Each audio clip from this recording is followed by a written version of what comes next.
ലേഖയുടെ ഒരു സ്വപ്നമല്ലേ, ഇരവി മാമൻ സമ്മതിക്കും. വിസയ്ക്ക് അപ്ലൈ ചെയ്തിട്ടാ ഞാൻ വന്നിരിക്കുന്നേ. അച്ഛൻ വേണ്ടാന്ന് പറഞ്ഞ ഞാൻ പിന്നെ പപ്പയോട് മിണ്ടൂല. ഈ പെണങ്ങണ്ട, ഇരവിയോട് ഞാൻ സംസാരിക്കാം. ഈ നടപ്പ് ഏതായാലും കൊള്ളാം. കൊറേ നാളായല്ലോ വർമ്മ സാറിന്റെ ദേഹമൊക്കെ ഒന്ന് അനങ്ങിട്ട്. തന്നോട് ഒരു കാര്യം പറയാനുണ്ടായിരുന്നു. എന്താ? ലേഖയുടെ കാര്യമാ. അവള് പുറത്തു പോയി പഠിക്കണ കാര്യമാണെങ്കിൽ പറയണ്ട. അതെന്താ? എന്റെ ഡോക്ടർ സാറേ, ഈ സായിപ്പ്മാരെന്ന് പറഞ്ഞ ഒരു സംസ്കാരമില്ലാത്ത ആൾക്കാരാ. ചുമ്മാ ഹലോ എന്ന് പറഞ്ഞാ അപ്പൊ പിടിച്ചു ഉമ്മ വെക്കും. അങ്ങനെ ഇപ്പൊ എന്റെ മോളെ കണ്ണി കണ്ട സായിപ്പ്മാര് ഉമ്മ വെക്കുന്നത് എനിക്ക് ഇഷ്ടല്ല. തന്നോട് ആരാ ഇതൊക്കെ പറഞ്ഞത്? ഇന്നാളെ ഏതോ ഒരു രാജ്യത്തെ പെൺ പ്രധാനമന്ത്രി വേറെ ഏതോ ഒരു രാജ്യത്തെ ആൺ പ്രധാനമന്ത്രി കെട്ടിപ്പിടിച്ച് ഒരു ഉമ്മ. വൃത്തികെട്ടവന്മാര് വെറുതെ കണ്ട അപ്പൊ മൂച്ച് കളിക്കുക. എനിക്ക് പേടി ഇത് ഇന്ത്യയിലും അങ്ങനെ വരൂ. വന്നാ ഞാൻ സമ്മതിക്കൂല. എടോ, നമുക്കിഷ്ടമില്ലെങ്കിൽ ഒരു രാജ്യത്തും ആരും നമ്മളെ പിടിച്ച് ഉമ്മ നോക്കാൻ പോണില്ല. എന്റെ പെങ്ങൾ അമ്മുക്കുട്ടി അമേരിക്കയിലല്ലേ, അവളെ ആരെങ്കിലും പിടിച്ച് ഉമ്മ വെച്ചായിട്ട് എനിക്കറിയാവോ? അതേടോ ഇരവി, വളരെ മിടുക്കരായിട്ടുള്ള 1-2 പേർക്ക് മാത്രം കിട്ടുന്ന സ്കോളർഷിപ്പ് ആയത്. അത് അവർക്ക് കിട്ടിയതിൽ നമ്മൾ സന്തോഷിക്കണം. അവളുടെ ഏറ്റവും വലിയ ആഗ്രഹമായത്. തന്റെ മാത്രമല്ല, എന്റെ മോള അവള്. നമ്മളായിട്ട് എതിർക്കാൻ പാടില്ല. എല്ലാവരും കൂടെ തീരുമാനിച്ചാ പിന്നെ ഞാൻ ഒപ്പിട്ടല്ലേ പറ്റൂ. മതിയല്ലോ. ഉമ്മ വെക്കുന്നതായി ഇഷ്ടമുള്ള കാര്യമല്ല കേട്ടോ. വളരെ പ്രധാനപ്പെട്ട ഒരു കാര്യം എല്ലാരും അറിയിക്കാനുണ്ട്. ചന്ദ്ര കിടപ്പിലായതിനു ശേഷം ഓഫീസിലെ കാര്യങ്ങളൊക്കെ കുഴപ്പത്തിലാണെന്ന് മാനേജർ പറഞ്ഞു.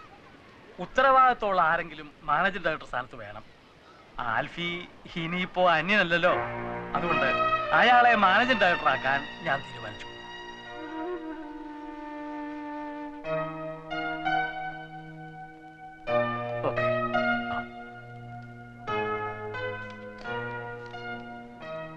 വേറെ ആരെയുമല്ല, എന്റെ മകളുടെ ഭർത്താവിനെ തന്നെയാണ് ഞാൻ ബിസിനസ് കാര്യങ്ങൾ വിശ്വസിച്ചേൽപ്പിക്കുന്നത്.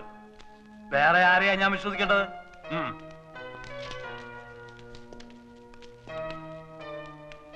ഇതിത്തിരി കടന്ന കൈയായി പോയി. എന്ത്? എവിടെന്ന് വന്ന് കയറിനെ പിടിച്ച് ബിസിനസ് അല്ലേ ഏൽപ്പിച്ചത്? മറ്റാരും അല്ലല്ലോ, ചന്ദ്രയുടെ ഭർത്താവല്ലേ എന്ന് പറയുന്നല്ലേ ഉള്ളൂ, തെളിവൊന്നുമില്ലല്ലോ. ഇരവി കണ്ടതല്ലേ?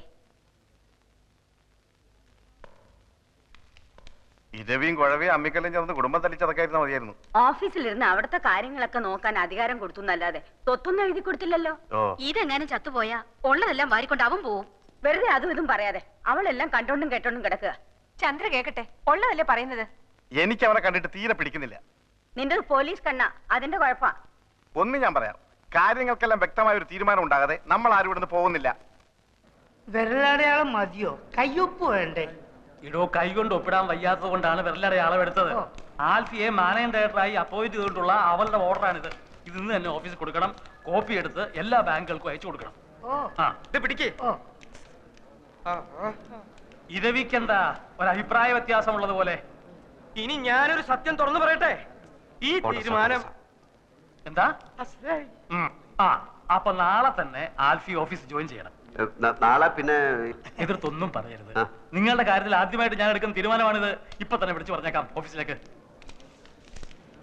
എന്റെ പേഴ്സ് എടുക്കാൻ മറന്നു. എനിക്ക് 1000 റുപ്പീസ് വേണമല്ലോ. അത് നീ നിന്റെ വീട്ടിൽ പോയി എടുത്താൽ മതി. കോണ്ടസയുടെ കീ എടുക്കാൻ ഞാൻ മറന്നു. കോണ്ടസയുടെ കീ എടുക്കാൻ ഞാൻ മറന്നുപോയി.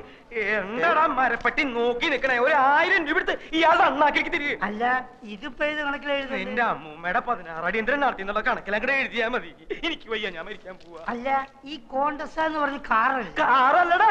Silence please. അങ്ങനെ ഒരു കാർ ഉണ്ട്. ഒരു 500 റുപ്പീസ് കൊടുങ്ങി. അപ്പൊ 1500. കണക്കെല്ലാം കണക്ക് പോലെ ഇരിക്കണം.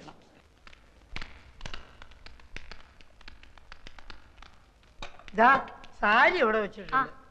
എല്ലാരും കുറച്ചു നേരം പുറത്തു നിന്നേ, ഡ്രസ് ചേഞ്ച് ചെയ്യണം. നിങ്ങൾ ഇവിടെ നിൽക്കൂ. എന്തിന്? ഈ കുട്ടിയുടെ ഡ്രസ് മാറ്റണം, അതിനൊരാളുടെ സഹായം വേണം. ഹസ്ബൻഡ് നിൽക്കട്ടെ. അത് വേണ്ട, താങ്കൾ വന്ന്. വെളിയിൽ പോയേ, സാർ ഇവിടെ 3 പേരും വെളിയിൽ പോകും. സിസ്റ്റർ ഒറ്റയ്ക്ക് ഉടുപ്പ് മാറ്റിയാൽ മതി. അന്തസ്സുള്ള കുടുംബത്തിലെ പെണ്ണ. പെണ്ണുങ്ങൾ തുണി മാറ്റുന്നിടത്ത് ആണുങ്ങൾ നിൽക്കാൻ പാടില്ല. ഭാര്യയുടെ തുണി മാറ്റുന്നിടത്ത് ഭർത്താവിന് നിൽക്കാലോ. അത് ഭർത്താവാണെങ്കിലല്ലേ? നിക്കാം. ഭർത്താവാണെങ്കിൽ നിക്കാം. പക്ഷെ നമ്മൾ നാണോ മാനോളവരല്ലേ? ഞാൻ പോയിക്കോളാം. ചെയ്യുന്നത് തെമ്മാടിത്തരാണെന്ന് ഓർക്കണം. ഞാനെന്ത് ഇവര് സമ്മതിക്കുന്നില്ലെങ്കിൽ പിന്നെ ആര്? ഇവര്. അതെ, ഈ കോണ്ടസക്കാർ എന്തിനാ? നിന്റെ അമ്മൂമ്മയുടെ 2 അങ്ങട്ടിന് പോവാൻ. എന്റെ കാലിന്റെ അടിയിൽ തീയ. അതിനിത് ടൈൽസ് അല്ലേ? എനിക്കറിയാൻ മേലാഞ്ഞിട്ട് ചോദിക്കുക, ഈ ഭർത്താവില്ലാത്ത പെണ്ണുങ്ങളുടെ തുണി ഇവരെങ്ങനെയാ മാറ്റുക? അല്ല, അങ്ങനെ പാടില്ല എന്നാണ് പ്രമാണം. എന്തെങ്കിലും ഒരു അഭിപ്രായം ചോദിച്ചാൽ താൻ തന്റെ വായ തോന്നിയ അഭിപ്രായം പറയാ. ഇയാൾ ചാടി കളിക്കുന്ന കണ്ടാ തോന്നുന്നു ഇയാളുടെ ഭാര്യയുടെ തുണിയാണ് അയാൾ മാറ്റുന്നത്, അയാളുടെ ഭാര്യയുടെ തുണി അയാൾ മാറ്റുന്നത്. നിങ്ങൾക്ക് എന്താണ്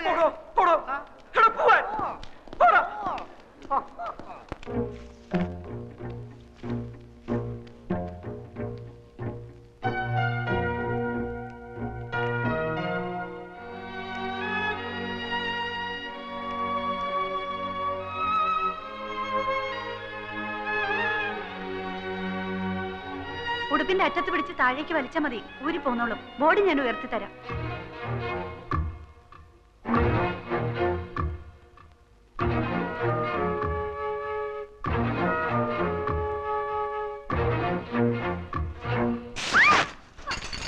എന്റെ പാവാട ഇങ്ങതാടോ, എന്റെ പാവാട ഇങ്ങതാടോ, എന്റെ പാവാട തരാൻ.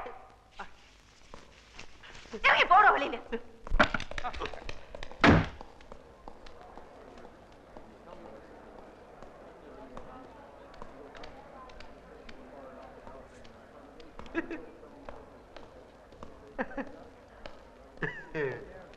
എന്താടാ നിന്ന് വിളിക്കണത്? ഇവിടെ ആരെങ്കിലും തുണി വെച്ചിട്ട് തുള്ളുണ്ടോ? ആ കൊച്ചിന്റെ അവിടെ എന്തോന്നൊരു പാട്. ഇവിടെ കൊച്ചിലെ സൈക്കിളിൽ നിന്നല്ല വീണ വൃത്തിയായിട്ട കറുത്ത പാടിലുണ്ട് അവിടെ. എല്ലാത്തിനും ഒരു അതിരുണ്ട് കേട്ടാ. ഗതി കേട്ടാ നിന്നെയും കൊല്ലും, ഞാനും ചാവും. ഇങ്ങനെയും ഭർത്താക്കന്മാരുണ്ടോ? കണ്ണു അടച്ചോണ്ടാണോ ഭാര്യയുടെ ഉടുപ്പ് മാറ്റുന്നത്? ഇയാളെയൊക്കെ സഹായത്തിന് വിളിച്ച് എന്നെ വേണം പറയാൻ. വൃത്തികെട്ടോ മാരി.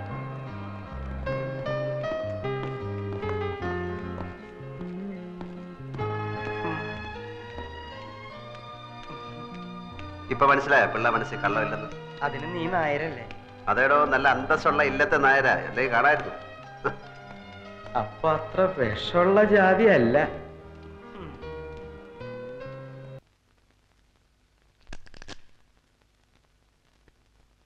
കേസിന്റെ വിധി അച്ഛന് അനുകൂലമായി വരൂ എന്നാണ് ആ വക്കീല് പറയുന്നത്. ഞാനിന്നൊരു 1000 രൂപ നമ്മുടെ കുറുപ്പിന്റെ കയ്യിൽ നിന്ന് വാങ്ങിച്ച് മണി ഓർഡർ ഹലോ, അപ്പുക്കുട്ടൻ സാറുണ്ടോ? അപ്പുക്കുട്ടനോ? ചന്ദ്രിക വർമ്മയുടെ ഹസ്ബൻഡ്. നിങ്ങളാരാ? എനിക്കുള്ള ഫോണാ ഇതാ. ഏയ്, ഹലോ, അതെ. നാളെ കട ഇൻസ്പെക്ഷൻ നടത്തണം, എന്നാലേ ലോൺ സാങ്ഷൻ ചെയ്യാൻ പറ്റൂ. അത് ഇത് എപ്പോഴാ ഇത്? സമയം നാളെ രാവിലെ 10 മണിക്ക് ഞാൻ വിളിച്ചു പറയാം. പിന്നെ നമ്മുടെ അക്കൗണ്ട് ഇങ്ങോട്ട് മാറ്റുന്ന കാര്യം നാളെ 10 മണിക്ക് വിളിച്ചാ മതി. ശരി ശരി, വെക്കട്ടെ. ഓക്കെ. അപ്പുക്കുട്ടൻ എന്നാണോ പേര്? അപ്പുക്കുട്ടൻ എന്നാണോ പേരെന്ന്? ആരുടെ? നിങ്ങളുടെ. അല്ല, എന്തൊക്കെ ഉണ്ടെങ്കിലും വിശേഷം. പിന്നെ അപ്പുക്കുട്ടന് വന്ന ഫോണ് നിങ്ങൾ എന്തിനാ അറ്റൻഡ് ചെയ്തത്? അപ്പുക്കുട്ടൻ ഒരാളാണ് എന്നെ വിളിച്ചത്. അല്ല, അപ്പുക്കുട്ടനുണ്ടോ ചന്ദ്രികാവർമ്മയുടെ ഹസ്ബൻഡ് എന്നാണ് അയാൾ ചോദിച്ചത്. ഈ കുട്ടിയുടെ കാര്യം ഞാൻ തോറ്റു.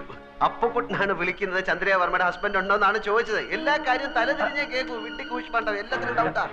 ഏതാ ഈ അപ്പുക്കുട്ടൻ? എല്ലാ അപ്പുക്കുട്ടന്മാരെ അറിയാം. അങ്കിളിനെ അറിയാം. അങ്കിൾ എന്റെ ഫ്രണ്ട് അപ്പു. അന്ന് വന്നില്ല അപ്പു, നമ്മുടെ ഇനി വന്ന് നമ്മുടെ എന്റെ ഫ്രണ്ട് അപ്പു. അന്നൊരു മഞ്ഞ കോണ്ടസയില് വന്നില്ലേ? മഞ്ഞ കോണ്ടസയില് വന്ന അപ്പു. മഞ്ഞ അപ്പു അല്ല, മഞ്ഞ കോണ്ടസയിൽ വന്ന അപ്പു. എന്റെ മോളുണ്ടല്ലോ ആ ഏണി, അവൾ ആരാടോ? അവൾ ആരെയും വരട്ടുന്നത്? സഹിക്കുന്നതിന്റെ ഒരു അതിലുണ്ട്. അവളുടെ നാക്ക് വിജയം ദൂരക്കളെ കേട്ടോ. അവൾ ആരാടോ? സീരിയ അവളുടെ അമ്മയുടെ നായര്. കോണ്ടസ കേട്ടോ, കോണ്ടസ ഓർമ്മയുണ്ടല്ലോ. കോണ്ടസ നോക്കിക്കോ. അല്ല, ഇയാളെന്തിനാ ഇടയ്ക്കിടയ്ക്ക് കോണ്ടസ എന്ന് പറയുന്നു? നമ്മൾ ഈ നാരായണ നാരായണ എന്ന് പറഞ്ഞ നാമം ചെല്ലാറില്ലേ? അതിന് പകരം ഇവൻ കോണ്ടസ എന്ന് പറയുന്നു. അപ്പൊ കോണ്ടസ എന്ന് പറഞ്ഞ ദൈവമാണല്ലേ? അല്ലേ, ചോദിച്ചോട്ടെ, ഈ പുരാണത്തിൽ ഈ കഥാപാത്രം ആരുടെ മകനായിട്ട് വരും? പുരാണത്തിൽ ഈ കഥാപാത്രം പൂതനയുടെ അമ്മായിയമ്മയായിട്ട് വരും. പൂച്ചക്ക് എന്തോടോ പൊന്നുരുക്കുന്നിടത്ത് കാര്യം? അതിലിവിടെ എവിടെയാ പൂച്ച? പൂച്ചനെ നിനക്ക് കാണണ? വെറുതെ അല്ല നിന്റെ കണക്കൊക്കെ തെറ്റണേ. എന്റെ കണക്ക് കൂട്ടിൽ ഇതുവരെ തെറ്റിയിട്ടില്ല. അതെന്താണോ താനൊരു അർത്ഥം വെച്ച് സംസാരിക്കണേ? എന്റെ നഖം തൊട്ട് മുടി വരെ തീ പിടിച്ചിരിക്കുക. ഒറ്റയ്ക്ക് ഞാൻ കത്തില്ലാട്ടോ. നിന്റെ ഒരു കണക്ക് കൂട്ടല്.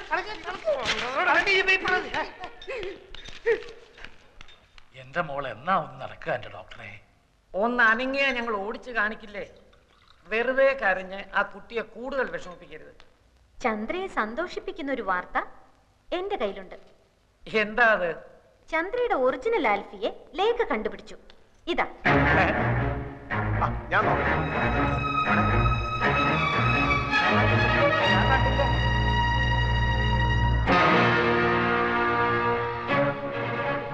കിട്ടി?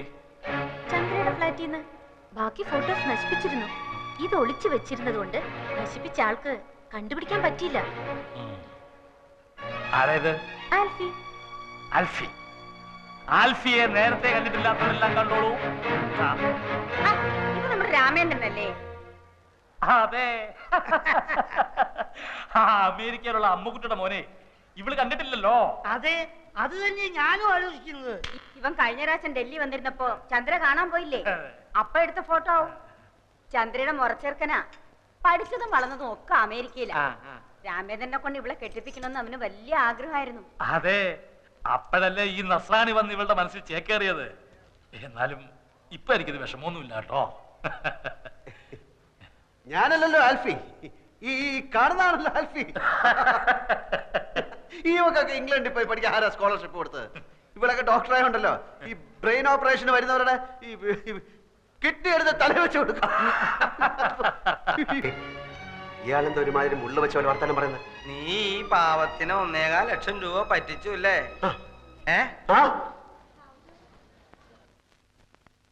നാട്ടിൽ നിന്ന് എഴുത്തു വന്നു. കാര്യങ്ങളൊക്കെ ആകെ അവതാളത്തിലാണ്. ആ വർഗീസിനെ സോപ്പിട്ടാലേ കാര്യങ്ങൾ നടക്കുമെന്ന് ഞാൻ പറഞ്ഞില്ലേ? ആ ചെറ്റയ്ക്ക് ഇപ്പൊ ചന്ദ്ര ടീയുടെ അക്കൗണ്ട് കൂടെ വേണം. ഞാൻ MD അല്ലേ, ഇല്ലെന്ന് പറയാനൊക്കൂ. രണ്ടും കൽപ്പിച്ച് ഞാനും കൊടുക്കാൻ പോവാണ്. അതുകൊണ്ട് കമ്പനിക്ക് എന്ത് പറ്റുമെന്ന് എനിക്കറിയാൻ പാടില്ല. ദീപസ്തംഭം മഹാചര്യം എനിക്കും കിട്ടണം പണം എന്ന കുഞ്ചൻ നമ്പ്യാരുടെ പോളിസിയാണ് എൻ്റെത്. ആ 100 ആണെങ്കിൽ കണ്ടവന്റെ എന്നൊക്കെ കടം വാങ്ങിച്ചിട്ട് കമ്പനി കുളം തോണ്ടുന്നുണ്ട്. താമസിയാതെ വർമ്മ സാറ് പിച്ചച്ചട്ടി എടുക്കും. എന്ത് സംസാരിച്ചോണ്ടിരുന്നപ്പോഴാ കൈപൊക്കിയത്? അത് പിന്നെ ഞങ്ങൾ പഴയ കാര്യങ്ങൾ. എക്സാക്ട്ലി എന്താ പറഞ്ഞത്? ചന്ദ്രികോട് ആൽഫി എന്താ പറഞ്ഞോണ്ടിരുന്നത് അത് പറയൂ. വർമ്മ സാറ് വർമ്മ സാറിന് എന്നെ എന്ത് ഇഷ്ടമാണ്, പിന്നെ ഞാൻ അദ്ദേഹത്തിന്റെ മകനെ പോലാണ്, എന്റെ അച്ഛൻ പോലും സ്നേഹിച്ചിട്ടില്ല, അങ്ങനെ എന്നൊക്കെ പറഞ്ഞു. എന്ന് പറഞ്ഞപ്പോഴല്ല, പിന്നെ ഞാൻ എത്ര ഭാഗ്യവാനാണ് നിന്നെ പോലെ ഒരു പെണ്ണെ കിട്ടാൻ എന്ന് പറഞ്ഞപ്പോ കൈപൊക്കി. എന്നിട്ട് കൈപൊക്കിയിട്ട് എന്റെ കവളത്ത് തൊട്ടു. അത് തന്നെ അവളോട് വീണ്ടും പറയൂ. കമോൺ ആൽഫി, അത് തന്നെ പറയൂ. വീണ്ടും റിപ്പീറ്റ് ചെയ്യൂ, പറയൂ. നീ എത്ര ഭാഗ്യവതിയാണ്, ഞാൻ എത്ര ഭാഗ്യവാനാണ്. നീ എത്രയെന്ന് തന്നെയാണോ പറഞ്ഞത്? ഞാൻ എത്ര എന്ന് പറഞ്ഞു, നീ എത്ര? രണ്ടും പറഞ്ഞു, അതും പറഞ്ഞു ഇതും പറഞ്ഞു. അതല്ലേ പറഞ്ഞത്? നേരത്തെ പറഞ്ഞ പോലെ പറഞ്ഞ ചന്ദ്രിക നമുക്ക് രക്ഷപ്പെടുത്തണ്ടേ? അതെ. ഞാൻ എത്ര ഭാഗ്യവാനാണ് നിന്നെ പോലെ ഒരു പെൺകുട്ടിയെ കിട്ടാൻ. കൈവക്കൂ പ്ലീസ്. നീ എത്ര ഭാഗ്യവതിയാണ്, ഞാൻ എത്ര ഭാഗ്യവാനാണ്. കൈവക്കൂ പ്ലീസ്. നീ എത്ര... വർമ്മ സാറിനെ പറ്റി പറഞ്ഞില്ലേ, അത് പറയൂ. അത് പറയാൻ പറ്റില്ല. അതെന്താ? അത് പറയാൻ പറ്റില്ല. അതെന്താന്ന് പറയാൻ പറ്റില്ല. വർമ്മ സാറിനെ പറ്റി പറഞ്ഞപ്പോഴല്ലോ കൈവക്കിയത്. ഞാൻ എത്ര ഭാഗ്യവാനാണ്, നീ എത്ര ഭാഗ്യവൻ എന്ന് പറഞ്ഞപ്പോഴല്ലേ കൈവക്കിയത്. അപ്പൊ അത് പറയുമ്പോഴല്ലേ കൈവക്കാൻ പറ്റുള്ളൂ. നേരത്തെ പറഞ്ഞില്ലേ, അതുകൊണ്ട് സംഭവിച്ചു. കൈവക്കൂ പ്ലീസ്.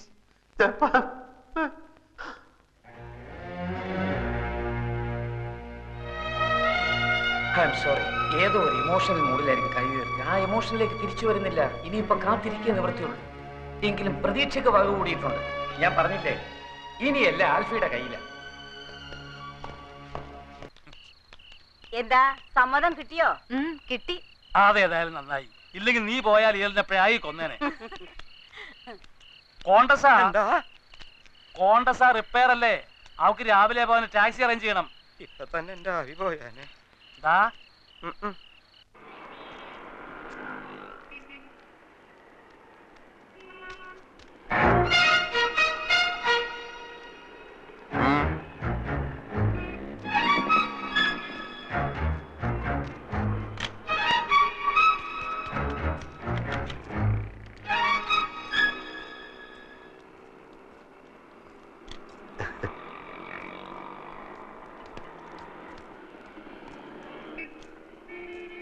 Oh.